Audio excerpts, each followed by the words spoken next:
통신사의 3대 사행록을 잡아라라고 이야기한다면 1655년 남용익의 부상록, 1719년 신유한의 해유록, 1763년 조음의 해사일기, 이렇게 이야기를 합니다. 남용익이라고 하는 분은 21살의 젊은 나이로 문과에 장원급제를 했던 그야말로 천재라고 볼 수가 있습니다. 남용익 같은 경우에는 1655년 통신사행에 종사관으로 참여하게 됩니다. 나이가 28살의 나이로 가게 되는데요. 일본과 관련된 모든 내용들을 갖다가 전부 기록하는 존재가 바로 남용익이라고 그렇게 볼 수가 있습니다. 그런데 남용익의 사행록은 부상록과 문견별록으로 나눕니다. 부상록은 글자 그대로 일본에 가서 자신이 체험한 바를 모든 걸 적었습니다. 부상록의 특징은 대체로 보면 일기고요. 그런데 남용익 같은 경우에는 문견별록이 오히려 가치를 발휘하는 경우가 있습니다. 이때까지 사행록은 보고 듣고 느낀 바를 일기 속에 그냥 풀어버리는다가 이게 목차가 따로 없다는 이야기죠. 남용익은 자기 때에 와서는 그걸 목차로 아예 드러내버린다. 일본의 천황으로부터 시작해가지고 그 다음에 쇼군, 대마도주의 연보라든지 산천풍소까지 무려 10가지 항목으로 분류를 해버립니다. 일본에 관한 모든 정보를 백과사전식으로 정리를 해버린 것이죠. 우리가 일반적으로 봐왔던 사행록과는 다르다. 일본에 대한 모든 사항을 가장 자세하게 알 수 있도록 일목요연하게 드러냈다는 점에서 문견별록은 높이 평가할 수가 있습니다. 통신사들은 보통 갈 때 이전에 썼던 사행록을 갖다가 가이드북으로 들고 가게 되어 있었는데 그때 남용익의 책이 인용이 되고 있습니다.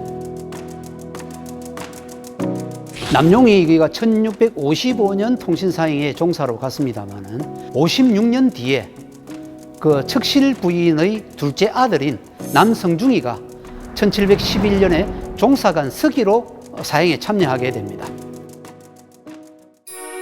시조가에 가면 세이겐제라는 절이 있는데 이 남성중이 숙소에 머물 때 아버지의 시를 발견하게 되는 겁니다. 아버지의 시를 보고서 자식이 볼 때는 얼마나 감격스럽겠습니까? 그때 아버지의 나이는 28살, 그런데 아들의 나이는 47살. 아버지는 이미 20년 전에 돌아가셨습니다. 전혀 생각지도 않았던 곳에서 아버지의 시를 받아들고 거기에서 차운을 합니다.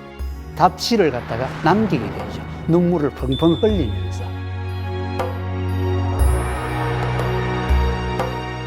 28살 때 아버지가 오셔가지고 지었던 시를 47살이 된 아들이 와가지고 아버지의 흔적을 보게 되니까 그 감회가 오죽하겠습니까?